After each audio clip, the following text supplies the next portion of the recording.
Thank you, Madam Chair. Madam Administrator, thank you for being here. Thanks to all of our witnesses. I can't think of an agency more important than the Nuclear Security Administration, especially now. This proposed budget's not adequate. It's just not. I know there's a slight increase in funding, but I'll tell you what's not slight. The risks that the world faces today that have been extraordinarily enhanced in the last 3 or 4 months. I mean, anybody with a brain above a single-cell organism, which is most Americans, can see what's going on in the world. President Putin is working with President Xi, is working with the Ayatollah in Iran. I think President Xi is the quarterback, but the other two players are critical members of the team. I think their goal is to have Russia dominate Central and Eastern Europe. I think their goal is to have China dominate the Indo-Pacific and be allowed to roam free in at least sub-Sahara Africa and maybe all of Africa, and also make moves in South America. And I think their goal is to have the Ayatollah and Iran dominate the Middle East. Now, I view all of this through the lens of the security of the United States of America. I do not want America to have to be the world's policeman. But I don't want Russia and China and the Ayatollah to be the world's policeman either. This budget, proposed budget, eliminates 2 weapon systems. It underfunds programs vital to our national security. Our distinguished chair mentioned the plutonium pit production. This proposed budget eliminates the tactical submarine-launched cruise missile. Not acceptable. It's going to retire the B-83 gravity bomb. It's got inadequate funding for plutonium pit modernization. We can do better. American people deserve better. And I'm hoping we can talk about that today. But thank you all for being here, and thank you to our chair. I'm sitting close to her. I'm hoping some of that wisdom and experience permeates over this way. Oh, well, and I mean that. Way to start the day. And I mean that. I mean that. The senator, I sit on judiciary, and the senator was chairman of our Judiciary Committee for a long time, and I had the wonderful experience of being there with her for that too. So I'm done, Madam Chair. Thank you. Thank you very much. Senator Kennedy? Thank you, Madam Chair. Thanks again to all of you for being here. Admiral, Columbia class. I can figure it out. We need it. We need it by 2027, which is when we're supposed to have it. Are we on schedule? Tell me we're going to have it by 2026. Yes, sir. Thanks for the question, and thanks for the support of this subcommittee for my programs. It allows me to deliver what I need to for the U.S. Navy. We are on pace to deliver Columbia on schedule. Now, my responsibilities there include the reactor plant and the propulsion plant. In the reactor plant, I'm responsible for designing and delivering the reactor core, which is designed to last for over 40 years. That's a pretty heavy technological lift. That core is under manufacture right now, and we are on pace to deliver that core in advance of the need for the shipyard's construction schedule. I'm also responsible in the reactor plant for delivering the heavy components, the large steam generators, reactor vessels, things like that. And thanks to the prior support of this subcommittee, I was able to complete the designs and order those materials on schedule in FY'19. In fact, we're on pace to deliver those to support the construction of Columbia. In fact, recently I saw the reactor vessel in the shipyard already up there. There's a lot of other work that goes on to the reactor safety analysis and the manuals that go with the reactor plant. Those are all on the pace that we need to. The other part of my responsibility is the Department of Navy funded responsibility to deliver the electric drive. This ship will have. Excuse me, Admiral, give me about 30 more seconds. Yes, sir. I'm sorry to interrupt you, but I've got some questions. All right, sir, for thanks. others. Anyway, we're on pace, sir, and thanks to you for your support. Okay. I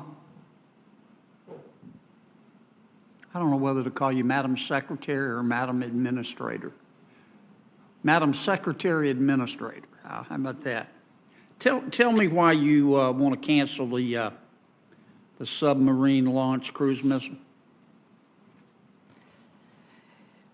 Senator, the decision to cancel the SLCM-N was made in the 2022 Nuclear Posture Review by the Department of Defense. Our job is to support, to deliver warheads for the Department of Defense. That and our budget request is consistent with that. You agree with the decision? This is, well, it's not my job to agree or to disagree with the decision. I think there are solid arguments on both sides of this decision. Well, you don't have and to the follow debate will it, do occur. you? You're not bound by what they're recommending, are you? Yeah, my program of record has to be consistent with what the Department of Defense wants in their nuclear program. So you can't call them up and say, I think you're making a big mistake here? What are they going to do, hang up on you? No, I don't think so. Well, I think they will tell me that's not my job. I think you can handle yourself, Madam Secretary. I believe you could. Why do you want to retire the B-83 early?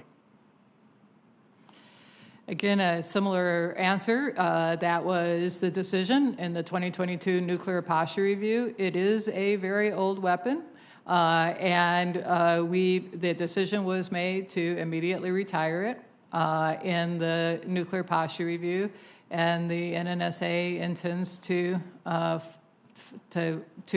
do that as the administration decided. Are there any strategic targets for which the only the B-83 can achieve, can destroy? My understanding, and again, this is not the heart of my job, but my understanding is that the number of targets the B-83 is credible for has been shrinking, and any more than that would need to be in another session. An underground nuclear facility could be targeted by a B-83, couldn't it? Again, I don't think that's a discussion we can have in this forum. Yeah. All right. Talk to me about the plutonium pit production capability. Our stockpile's aging. What are we going to do? Yep, that's the heart of why we're developing the capability to produce plutonium pits again, and we're doing this in a new manner. We're doing it at two sites, at the Los Alamos National Laboratory and also at the Savannah River site. We think this approach will provide the resilience we need going forward and the adaptability that we'll need going forward, but it's a big lift to build a production facility for nuclear materials. And we're making good progress on that at Los Alamos, and we're finishing the design for Savannah River.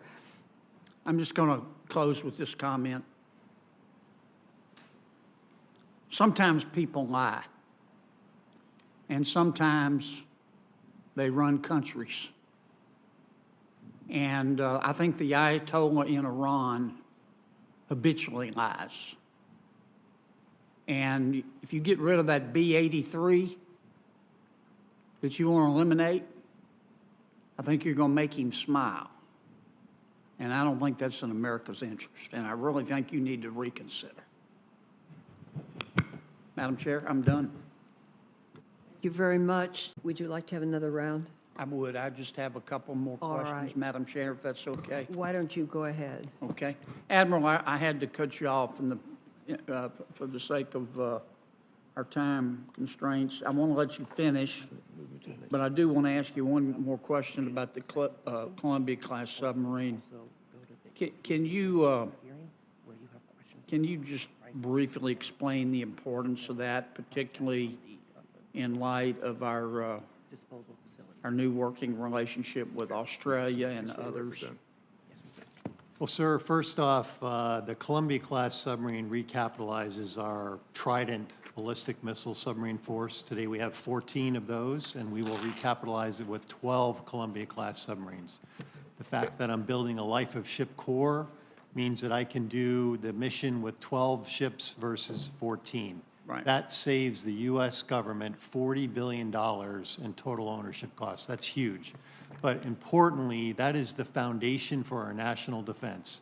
It is the #1 investment priority in the U.S. Navy, and it is the foundation for our strategic deterrent force. Now, specifically, that doesn't pertain directly to Australia, but all the things that I do to deliver the Columbia-class submarine, to provide the nuclear stewardship, to provide the material and all that expertise, that all enables the support that my program provides to the U.S. Navy as well as the UK Navy, because we're heavily involved in supporting the Dreadnought work that goes on to recapitalize their SSBN, and that will all be leveraged to support our new and evolving relationship with the Australians. You were about to go into a new topic when I rudely interrupted I'll hit it real you. quickly, sir. No, you One go of the- right ahead. The Columbia is going to be powered with a electric drive motor versus a steam turbine on earlier ships. That electric drive motor, we know that was a big, important step, so we took a lot of steps to de-risk that. And my team built a facility that has all the major components of the engine room, full size, prototypical, and we've run that. In August of 2020, we ran that at full power and got a heat run, and it performed superbly. And then we've had a 100-hour endurance run. With that effort, we now have taken the final design turn, and we are building the electric drive motor and the supporting components, and they will be delivered to the shipyard to support the construction. And again, that's all enabled by the support of Congress. Thanks, sir. Okay.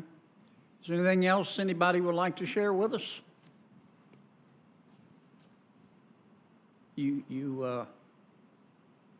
been well coached there, I understand. Never volunteer. I don't mean that as a criticism. When I was a young lawyer, I lost a couple of cases that I would have won if I'd have just shut up. I want to thank y'all for coming. We're looking forward to working with you. I appreciate all the hard work that went into this budget, this proposed budget. But I really think we need to sharpen our pencils and do some more.